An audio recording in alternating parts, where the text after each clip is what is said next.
नमस्कार दोस्तों, MD study point में आप सभी का स्वागत है।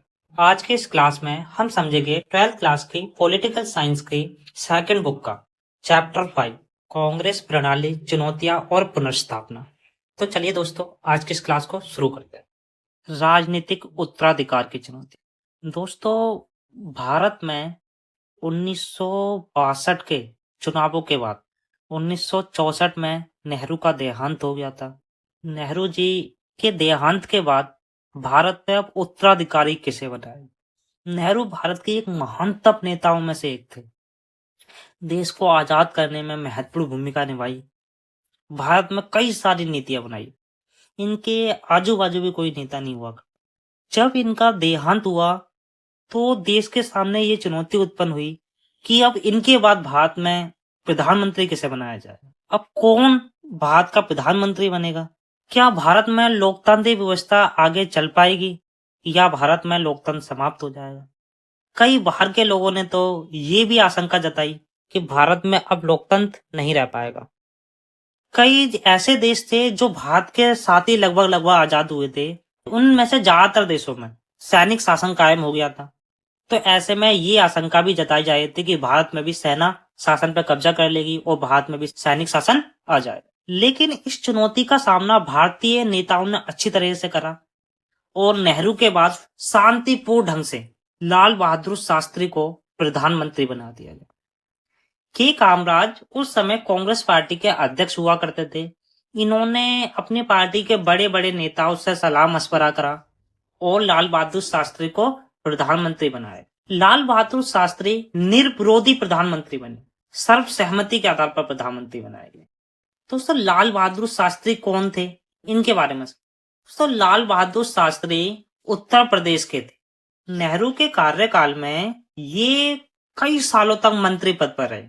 नेहरू अपने आखिरी समय में पूरी तरीके से लाल बहादुर शास्त्री पर निर्भर थे। लाल बहादुर शास्त्री अपने निष्ठा और सादगी के लिए जाने जाते। एक बार क्या हुआ, एक बहुत बड़ी रेल दुर्घटना हुई। उस रेल दुर्घटना की जिम्मेदारी लेते हुए लाल बहादुर शास्त्री ने रेल मंत्री के पद से इस्तीफा दे दिया, जिससे पता चलता है ये अपने कार्य के लिए, अपने काम के लिए कितने निष्ठावान हुआ करते थे। इनका शासनकाल ज्यादा समय तक नहीं चल पाया। 1964 में शास्त्री प्रधानमंत्री बने और 1966 में इनका देहांत हुआ 10 जनवरी 1966। इनका शासनकाल लगभग 2 साल तक चला। इनके शासनकाल में भारत को 2 चुनौतियों का सामना करना पड़ा। पहली अकाल और सूखे की समस्या और दूसरा पाकिस्तान से युद्ध, 1965 का पाकिस्तान से। इन दोनों ही चुनौतियों का सामना करने के लिए इन्होंने जय जवान और जय किसान का नारा दिया, जिससे पता चलता है कि इनके अंदर लीडरशिप क्वालिटी कितनी अच्छी थी। पाकिस्तान से 1965 का युद्ध जीतने के बाद पाकिस्तान और भारत के बीच में समझौता हुआ ताशकंद। ताशकंद पहले सोवियत संघ का हिस्सा हुआ करता था, अब ये उज्बेकिस्तान की राजधानी। यहाँ पर सोवियत संघ के द्वारा पाकिस्तान और भारत के बीच में ताशकंद समझौता कराया गया। लाल बहादुर शास्त्री और आयूब खान के बीच में, पाकिस्तान के आयूब खान और भारत के लाल बहादुर शास्त्री। इसी समझौते के बाद लाल बहादुर शास्त्री का देहांत हुआ। अब देश में एक बार फिर से राजनीतिक उत्तराधिकार की चुनौती उत्पन्न हुई। नेहरू के बाद लाल बहादुर शास्त्री को प्रधानमंत्री बनाया गया। अब किसे प्रधानमंत्री बनाया गया? तो शास्त्री के बाद 2 चेहरे सामने आए, इंदिरा गांधी और मोरारजी देसाई। अगर हम मोरारजी देसाई की बात करें तो ये भी महानतम नेता थे। ये बॉम्बे प्रांत के मुख्यमंत्री रह चुके थे। और दूसरे इंदिरा गांधी नेहरू जी की बेटी थी और लाल बहादुर शास्त्री के शासनकाल में ये सूचना मंत्री के पद पर थे। और कांग्रेस पार्टी के जो बड़े बड़े नेता थे, जिन्हें सिंडिकेट कहा जाता, वे भी चाहते थे कि इंदिरा गांधी प्रधानमंत्री बने। लेकिन जब पार्टी के बड़े बड़े नेताओं से पूछा गया कि प्रधानमंत्री पद के लिए, तो इसमें कोई भी हल भरा नहीं निकला कि कुछ नेताओं ने इंदिरा गांधी का सपोर्ट करा तो कुछ ने मोरारजी देसाई का।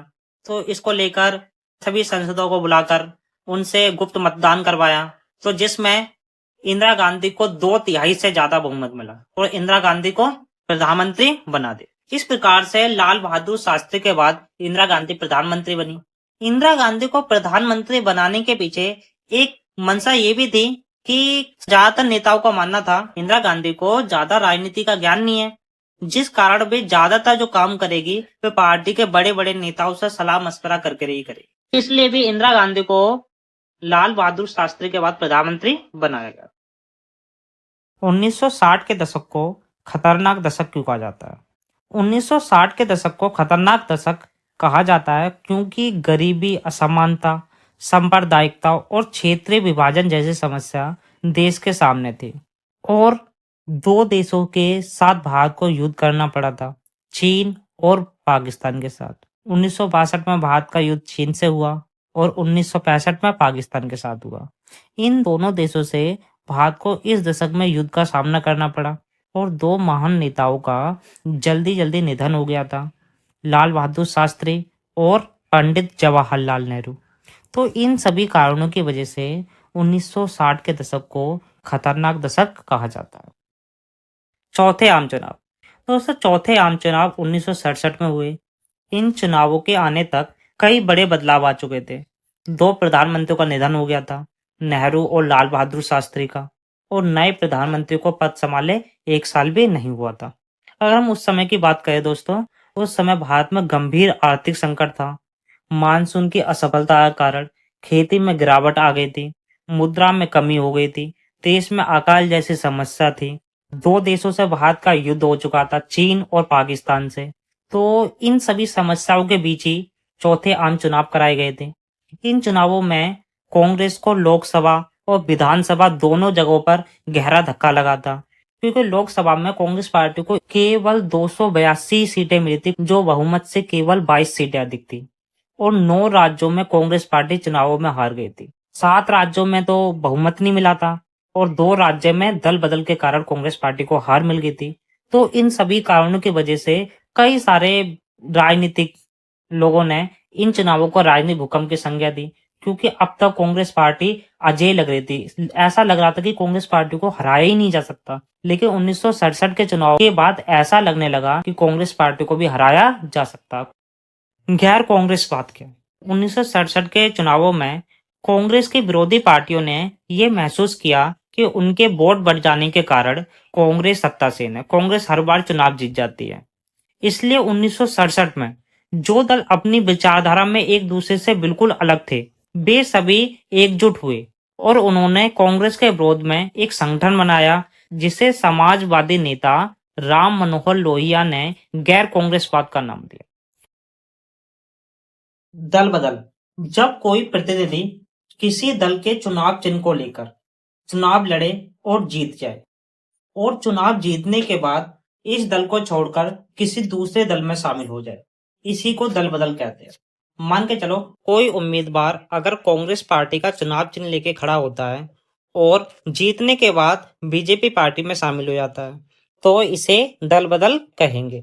दोस्तों, 1967 के चुनावों में कांग्रेस के कई विधायक और कई सांसदों के द्वारा दल बदल किया गया था, जिस कारण भी कांग्रेस पार्टी कई राज्यों में अपनी सरकार बनाने में असफल रही थी। आया राम गया राम से आप क्या समझते हैं? विधायकों द्वारा तुरंत या जल्दबाजी में एक पार्टी को छोड़कर दूसरी पार्टी फिर तीसरी पार्टी में शामिल होने की घटना को आया राम गया राम कहा जाता है। दोस्तों, हरियाणा के एक विधायक थे जिनका नाम था गयालाल। इन्होंने जल्दबाजी में ऐसा किया था, एक पार्टी को छोड़कर दूसरी पार्टी को छोड़कर तीसरी पार्टी में, इसलिए उनके नाम पर ही ये जुमला बनाया गया था, आया राम गया राम का। सिंडिकेट। कांग्रेस के अंदर ताकतवर नेताओं के समूह को सिंडिकेट कहा जाता था। कांग्रेस पार्टी के अंदर जो ऐसे नेता होते हैं जिनका कांग्रेस पार्टी के अंदर दबदबा है, उन नेताओं के समूह को सिंडिकेट कहा जाता था। सिंडिकेट ने इंदिरा गांधी को प्रधानमंत्री बनाने में अहम भूमिका निभाई थी। कांग्रेस का विभाजन। दोस्तों, 1967 के चुनावों के बाद कांग्रेस पार्टी सत्ता में रही, इंदिरा गांधी प्रधानमंत्री बनी। प्रधानमंत्री बनने के बाद इंदिरा गांधी ने पार्टी में अपनी जगह बनाना शुरू की। इंदिरा गांधी ने अपने सलाहकार के रूप में पार्टी से बाहर के लोगों को रखा, जिस कारण इंदिरा गांधी और सिंडिकेट के बीच मनमुटाव पैदा हो गया। सिंडिकेट ने इंदिरा गांधी को प्रधानमंत्री बनाने में महत्वपूर्ण भूमिका निभाई थी। सिंडिकेट का मानना था कि इंदिरा गांधी को राजनीति का ज्यादा ज्ञान नहीं है, इसलिए इंदिरा गांधी जो भी राजनीतिक फैसले लेगी वे सिंडिकेट से पूछ कर लेगी। देखिए, इंदिरा गांधी ने अपने सलाहकार के रूप में पार्टी से बाहर के लोगों को रखा, जिस कारण से इंदिरा और सिंडिकेट के बीच में मनमुटाव पैदा हो गया। इंदिरा गांधी और सिंडिकेट के बीच में जो मनमुटाव चल रहा था, वे 1969 के राष्ट्रपति के चुनावों के दौरान सभी के सामने आ गया। दोस्तों, क्या हुआ? 1969 में राष्ट्रपति जाकिर हुसैन का देहांत हो गया था और उसके बाद राष्ट्रपति के चुनाव कराए गए थे। इन चुनावों में सिंडिकेट के द्वारा कांग्रेस के जो ताकतवर नेता हुआ करते थे, इनके द्वारा लोकसभा के अध्यक्ष एन संजीव रेड्डी को चुनाव राष्ट्रपति के चुनावों में खड़ा किया गया, लेकिन इंदिरा गांधी और एन संजीव रेड्डी की नहीं बनती थी, जिस कारण इंदिरा गांधी ने इसका विरोध किया। लेकिन इंदिरा गांधी की बात नहीं मानी गई, जिस कारण इंदिरा गांधी ने उपराष्ट्रपति बीवी गिरी को बढ़ावा दिया। बीवी गिरी ने इंदिरा गांधी के कहने पर राष्ट्रपति पद के लिए नामांकन भर दिया। इसलिए इंदिरा गांधी ने उपराष्ट्रपति बीवी गिरी को राष्ट्रपति के चुनावों में खड़ा होने के लिए बढ़ावा दिया।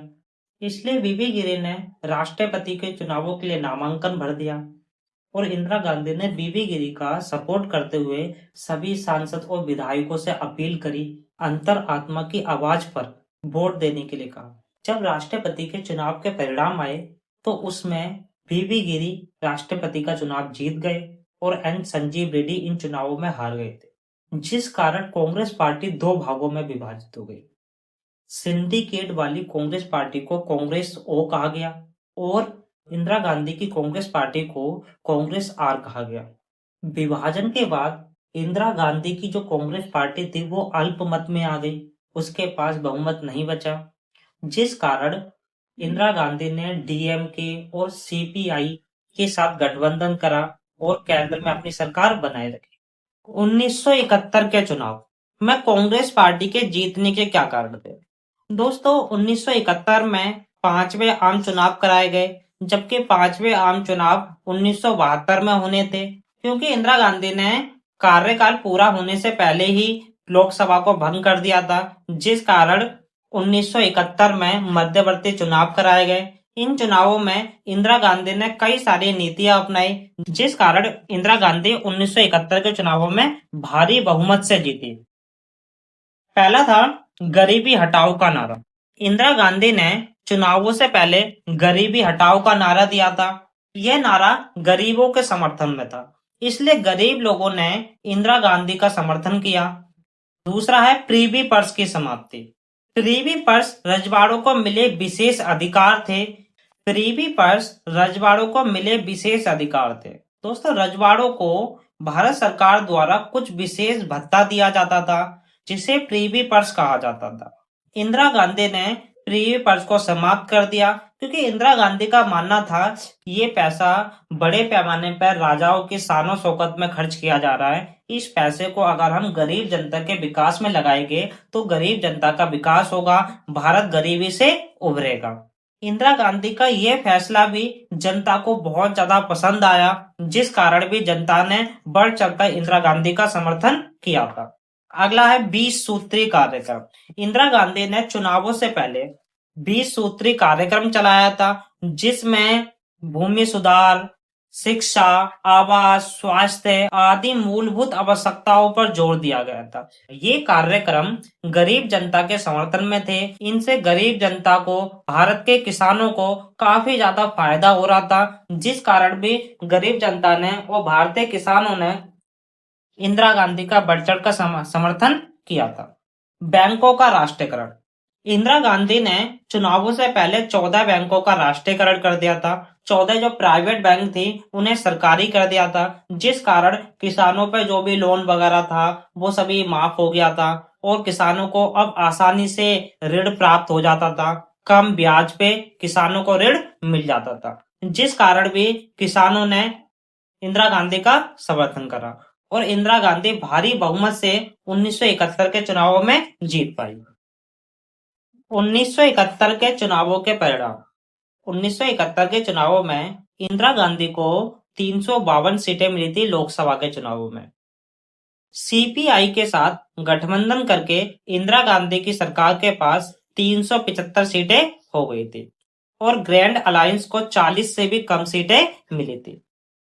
1971 के चुनावों में जो विपक्षी पार्टियां थी, इन सभी ने मिलकर एक गठबंधन बना लिया था। चौथे आम चुनावों में जो गठबंधन बनाया गया था उसे गैर कांग्रेसवाद कहा गया था, और पांचवें आम चुनाव 1971 में जो गठबंधन बनाया गया था उसे ग्रैंड अलायंस कहा गया था। और इन चुनावों में ग्रैंड अलायंस ने नारा दिया था इंदिरा हटाओ का।